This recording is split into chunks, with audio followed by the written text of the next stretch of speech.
me. Today, we're going to discuss social value in procurement and learn from a bidding expert who has lived experience in creating a real impact from her actions. And we're joined by Anne McNamara from ShineX, who is a bidding strategy guru. And she's also a growth expert with a track record in building businesses and spearheading efforts to make positive change. And by way of background, Anne started off co-founding the Big Issue North in the UK, and she ended up in the bidding world, and now she's bringing her passion for persuasion and social impact initiatives together to make positive social and political change. Anne's going to take us through a case study of how she pitched differently and she succeeded, and what she learned from the process, and what other companies, including SMEs, can do to include social value in their commercial offering as a win-win for their business, for procurement, and for the community. So, Anne, thank you for joining me. And I love that I never know where you're living. 1 minute it's in London or San Fran, Galway. Where are you today? I'm in Ireland today. So yeah, I'm very lucky that thanks particularly to post-coronavirus, you can work anywhere. So I take full advantage of that. Yeah, good. Well, I love your story and what you're working on currently. You've run bids for major infrastructure projects in the UK, as well as Fortune 500 companies and fast-growing startups out of Silicon Valley in the US. But more recently, you have become involved in the community sector, helping Afghan women and their dependents escape the Taliban from in Kabul. That is absolutely remarkable. Can you talk us through the initiative, and how did you do it? How did you pitch to get this happening, and the quick action that unfolded? Take us from the very beginning and tell us the journey. So when everything was kicking off in Syria, I read everything, looked at everything, and did absolutely nothing. And to this day, I feel guilty about it. It wouldn't have been hard to do something for a handful of people. And when the Taliban came rolling into Afghanistan, and women in particular were trying to flee, I just thought, I can't do this another time. So the sort of Shine team sat down and said, look, if we put 10 grand into this, can we help smuggle somebody out? We just thought, we'll just do a unilateral action. We're just going to help somebody get smuggled out. And then we kind of got it out there on the ether, and spoke to my local, the Irish equivalent of MP here in Ireland. It's called TD, and just said, look, what can we do? And he was like, don't do anything illegal. Go through the proper channels. And I thought, oh, this is great. Now we'll get nowhere. So we'll keep the illegal option in our back pocket. But what happened was fascinating, because there was so much goodwill to do something, and nobody really knew how to do it. So we had this sort of crisis-driven opportunity to reframe how we tackled a big problem. So we started to sort of speak to eventually found who was driving us in Ireland, who was driving the response to us. And they were like, look, we'll help as many as we can, but we don't have the infrastructure for this. So we kind of thought, well, okay, if we can drive the infrastructure, will that make things easier for you? They were like, absolutely. Because there's people like the Red Cross, the Irish Refugee Council, who are already at maxed house. There aren't enough housing. We have a huge, big housing crisis. So we basically went out to loads of our clients and said, give us a load of money so that we can create an infrastructure. So altogether, between we got a load of money. Sorry, the key part that I forgot on this is we were reaching out to agencies, NGOs, saying, how can we help? How can we help? And Ascend, which had about 72 mainly female athletes that are Hazaras, which are the Shiite minority that are considered to be infidels by the Taliban, were desperately trying to get out of the country. So we did some research on them, checked them out. They were credible. We aligned ourselves with them and said, right, we will take 20 into Ireland, see if we can take 20 into Ireland. Hi, I'm Marina Legree, Executive Director of Ascend, Leadership Through Athletics. We're a not-for-profit organization based in the United States. We use extraordinary athletic achievement as a way to cultivate unity, teamwork, and leadership skills among young people living in countries in conflict. Our first program takes us to Afghanistan, where we're training a team of young Afghan women to climb the nation's highest mountain. The plan is to prepare our team physically and mentally to climb the highest mountain in the country. They're about to enter their second phase of the training program, which involves physical fitness combined with formal classroom instruction in conflict resolution, leadership, and communication skills. As they go through this program together, they'll bond as a team and learn to rely on and value one another. Let's hear from some of the team members themselves. When I first heard about this program from Faisal, it was really exciting for me because I live there, and I think it will be an adventure for me to climb a mountain that I always dreamed of. And also because this is something very new in Afghanistan, and even most people don't even have any idea that a girl can go and climb a mountain. So I think this will be a really nice and a very, inshallah, very successful adventure.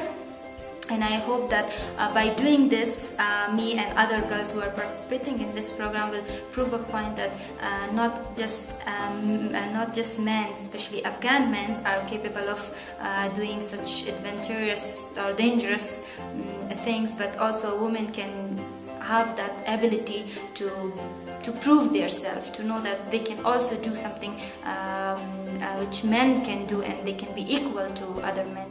I want to join the mountain climbing program for girls, and I am really excited for that, and I think it's a big opportunity for me to improve my skills and to participate in this program.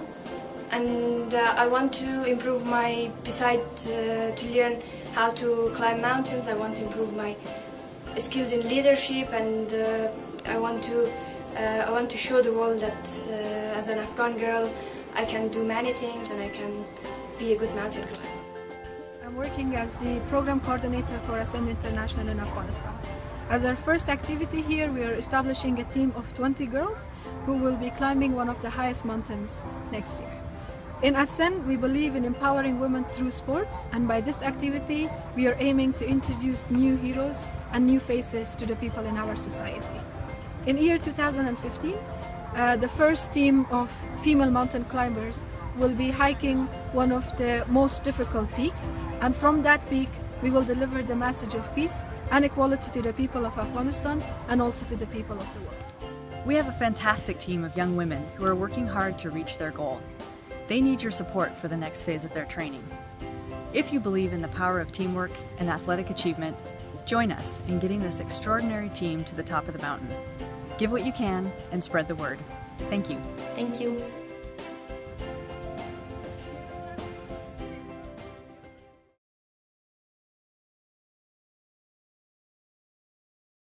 And then between our clients who basically, between our clients and Ascend, we got about $120,000 raised in about 5 days. And then we went to the Irish government agencies and said, right, we've got money. And they were like, money won't buy you housing. We've a housing problem. So we went to all of our networks and said, open your houses. And we got 3 times the offers that we needed. And we sort of then brought all that together, created resettlement packages, and created a really decent infrastructure that was almost as good, at least on paper, it's as good as what the Red Cross or the Refugee Council could do independently. But we are all working together. I have got to say, I think this is the first time in my career I have actually seen private sector, public sector, NGOs working together so healthily, and it's all because of a crisis. So that's and the first people arrived today at 11:40 at Dublin Airport. That is, congratulations. That must be an awesome feeling.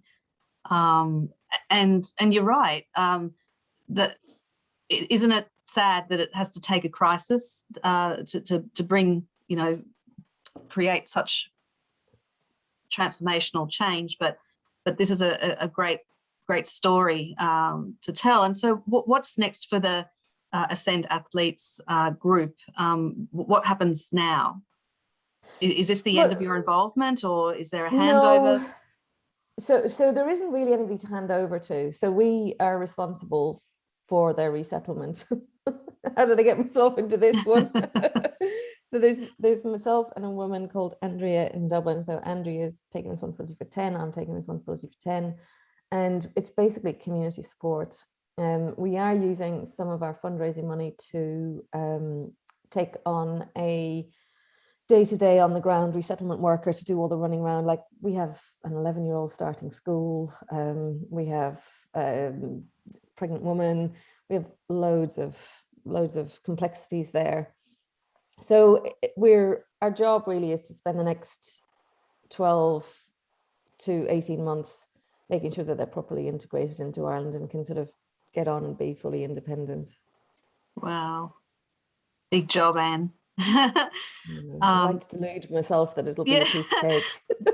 I think you're a really great example of someone who's really putting their passion into a purpose, and you've achieved not only the resettlement, but you've actually achieved the cross-border advocacy with a US-based NGO while you're based in Ireland.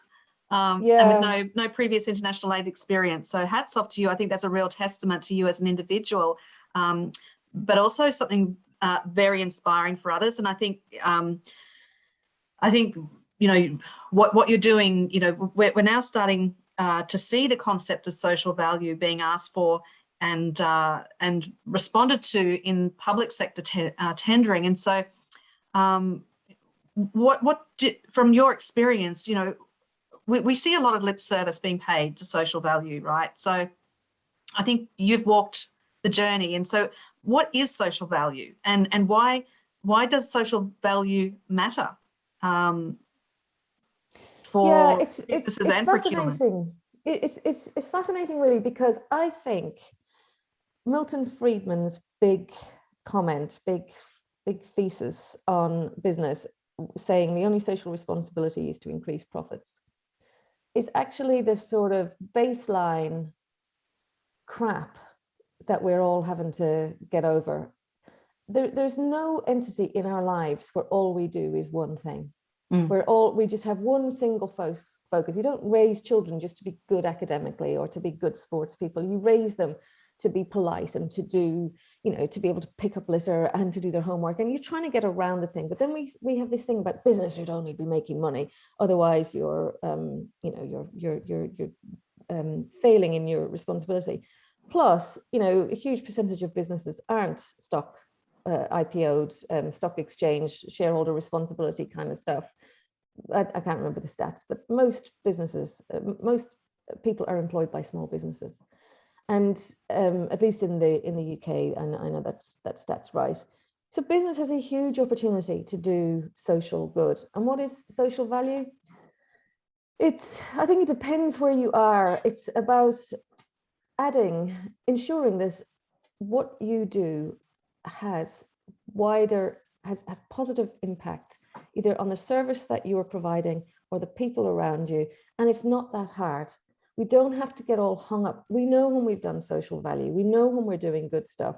And it's usually a small deviation from what we are trying to achieve. So it's a bit of a pain in the neck that we have to reach out for more diverse than a more diverse group than is our natural cohort, or we have to be more environmentally conscious. It is about going the extra mile.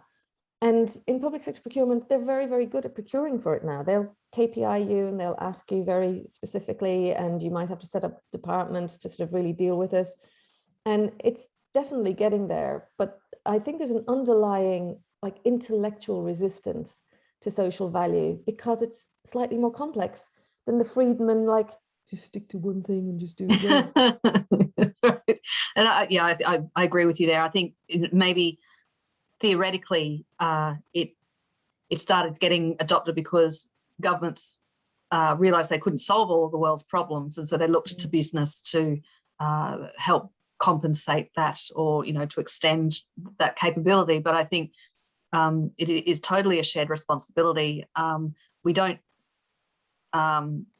we know that being happy isn't all about it, is work-life balance, and I think this balance is starting to come through in the business world as well. So, grassroots action does make a difference. We've seen that with COVID, and what social value looks like in practice. And, during lockdown, many manufacturers, they pulled together, they produced critical supplies like hand sanitizer. We saw pivots in businesses, and supermarkets, bringing in hospitality workers who lost their jobs and so forth. So do you think, or is there a fundamental difference between social impact and social value? And if there is, can you explain what the difference is there? I don't know. I don't know. There probably is, but I think when you, so from a procurement perspective, you will get some very nicely procured. We do some great work in Northern Ireland, and I was blown away at how good Northern Ireland is about requiring social value. Social value in their context is the employment and training of particular groups and buying local, in effect, to summarize it. In terms of social impact, I feel like, I don't know whether academically it is, social impact is something that as a business you can say, this is where we're going to have our impact. Look at what Patagonia did, standing up to Trump and saving the protected land, or trying to save the protected lands and challenging him. If they stuck to the Friedman principle, they'd have just, sold more jackets. But instead they go, we're here to enjoy the outside world. Our impact is the environment. And they're really clear. Not all of us can be that clear because we're in professional services and it's not so clear where our impact can lie. But I think you can sit down and go, where do we want to have an impact? And what I think is really cool about post-coronavirus is people have recognized that a lot of the stuff that we were sold along the way, the 9 to 5, schlep into the office and sit down at our desk and, work Monday to Friday, has been really tipped on its head. And it kind of makes you wonder, we think we're all so independent, and yet we have all just been surfing the rhythms of capitalism. And let's just shake it up a bit. And I'm having much more interesting conversations with clients now around, what are we here for? If we're a construction company, what legacy can we leave? That can be in training. It could be in buildings. It could be in leaving a legacy of heritage skills. But start to think about it. Because the one thing that really blew me away with the Afghanistan experience was how hungry the world is for solutions, and how much willingness there is to work together when the solution is kind of obvious. People are in trouble, help them out. I know it's not a macro solution. And I think that's another capitalist fraud that we fall into. If it's not macro and it's not scalable, it doesn't count. Well, nobody raises kids, or nobody has successfully raised kids at a macro level. You raise kids on a micro level, and your successes and failings on child rearing are pretty much evident. Decide not to teach them table manners. It's kind of, the micro emissions are evident. And I think developing a range of micro solutions is going to be the way forward. Yeah, you're right. And I think you've sort of almost summed it up nicely there when you were saying, the social impact is the cause and effect relationship, whereas the activities and the outcomes, whereas the social value is the cumulative effect, the creating of the jobs and the jobs and the training creates the systemic change. I think that's a good wrap up that you gave. And so what do you think companies can do to get started on their social value journey, just and going beyond the direct benefit to the service user, that is, ticking a box in procurement? Like what what will a successful business of the future likely look like? I think we are going to see a real separation around. I think it's going to be sort of three ways. The sort of businesses that have not even sort of considered this, which will really struggle. And I think the next one is the people who are trying to do it as a marketing application. Yeah. Oh, we should add this on because it's the thing of the moment. And I think the most successful businesses will really consider, what is my impact? What can we do? And remembering that, again, that most businesses are relatively small, and this doesn't have to be bankrupting stuff. It is about putting real conscious effort into thinking, what do we want our impact to be? And then sticking to that. We're working with an amazing company in the US, and this is probably their most asked question. And we haven't cracked it yet, but I love the fact that they're on a journey. Why are we here? Now, they could give the Friedman answer, we're here to make profits, but they don't like that answer. And we're not going to crack it overnight, but we are going to crack, how can we be an umbrella for good? How can we do our job, but also make things better? And I think by not doing this is why we have the environment, the climate crisis that we have. It's why we have a whole industrialized war machine that takes up, a huge amount of our taxpayers' money and cripples half of our economies in debt. By not taking this on ourselves, I think we contribute to the society that we've got. And to really start it, you just have to ask yourself that question: what can we have an impact on that will make a difference for this world? And then the next question is it ours to do? Is this ours to do, or is somebody better to do it? And just by constantly asking those two questions, what needs doing, what can we do, you'll get there.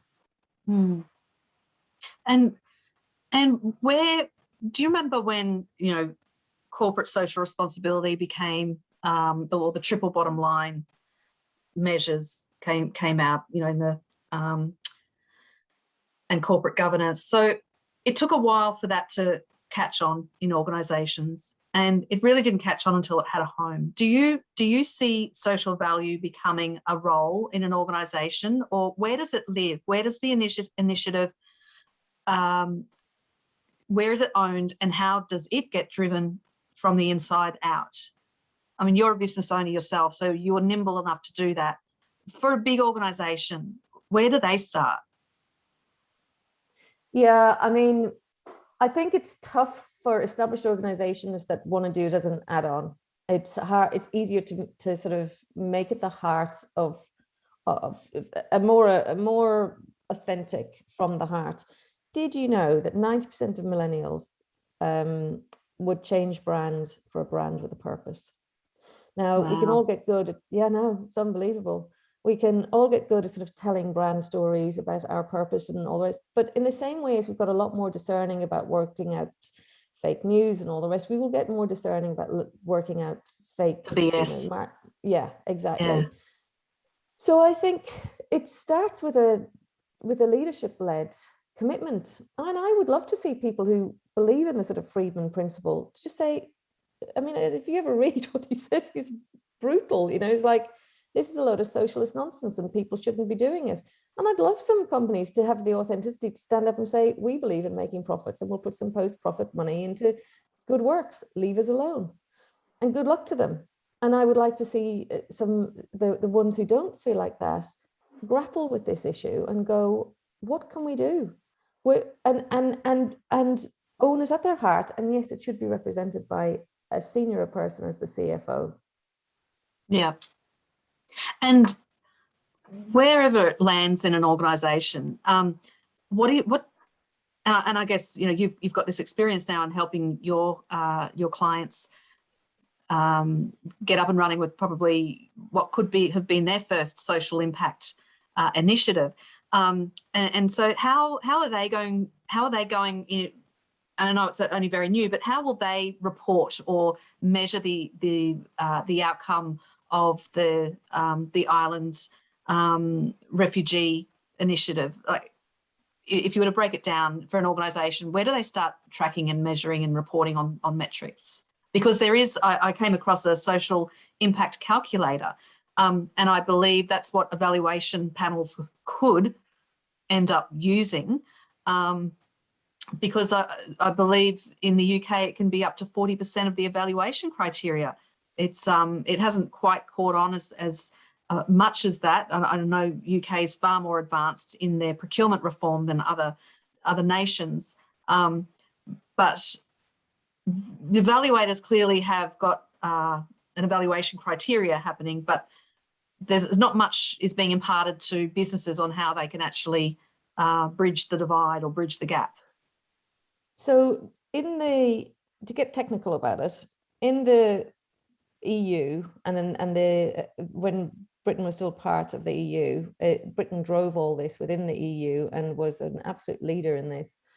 They established the criteria for effective and legal social value that could be added to contracts. So, for example, you can require that you can't require that a company add social value. You can require that a company undertake the contract that the company is undertaking has to have X amount of social value. And there's some fairly well-worn formulas for how you would work that out. So it's, I forget all the measurements, but let's say it's 1% of every million has to go on employment and training. And Okay. but it's very, very clear. And that is amazing. And Britain has stuck to most of that post-Brexit that I'm aware of. And you're dead right, social value in procurement is pretty significant. And there's enough experts out there. At one point, there was only like 2 people who knew what they were talking about in this area. Now, most procurement legal teams know how to do this. And so you can add things like gender equality, targeted employment, as in you need to employ this group. You can, as long as it reflects the problems of the procurement area, you can get it in the contract. So that is, and then the local authority tends to have an officer who is measuring you on your KPIs. So it got very big in PFI. So when you had to report on all your other KPIs, social was reported. And where it got serious was you could get fined for underperforming in PFI, which is why the big companies started to take it very seriously. And it is still going on, and it's good, but it's commoditized.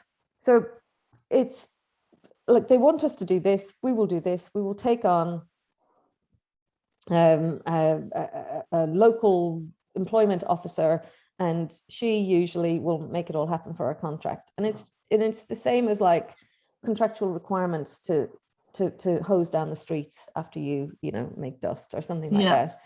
So it's done, but I wouldn't say it's ever sort of really got into it. It's been an elemental shift. It hasn't been a big shift. Right. So it's been more of a compliance driven requirement, but hasn't really changed the DNA of how businesses run. No, and I think post coronavirus there is a shift, a real societal shift. I've never had so much interest and had so many conversations around, this isn't working anymore. Yeah.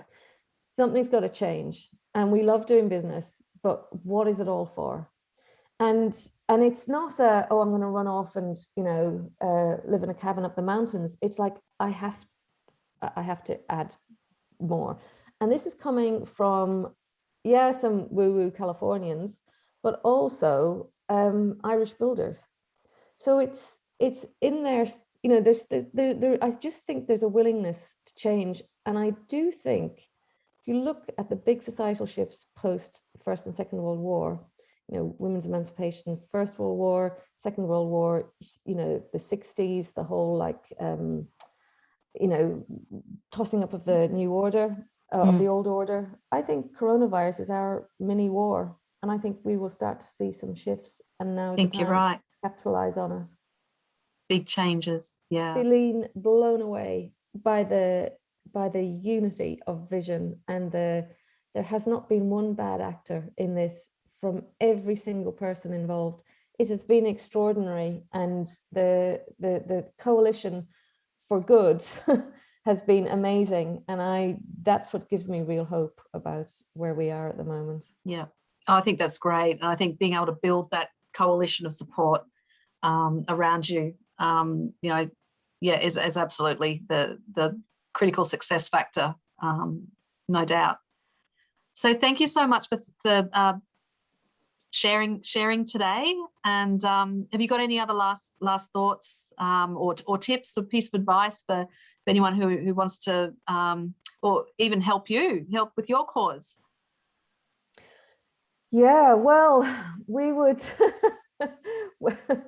I've lots of help to ask for. I could be here all night. We would like to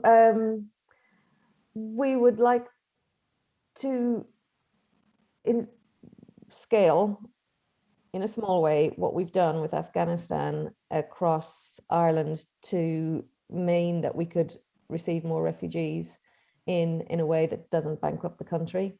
And so I will be coming out looking for some seed funding for somebody to back a not-for-profit to get this going. So it's very sexy, very simple idea, and there's a lot of willingness, and it will be a not-for-profit. So if anybody's interested in that, I would love to talk to them. Excellent. You heard it first. Yeah. And you can find Anne. What's your Twitter handle, Anne? And LinkedIn and Twitter. LinkedIn. I don't do Twitter. Okay, we'll slide into a DMs on LinkedIn then. Thank you. Thank you, Anne. You have a great time, and thank you for getting up early in the morning to have the chat. It's always good to chat with you. And you. Thanks a million, Nairi. Thank you.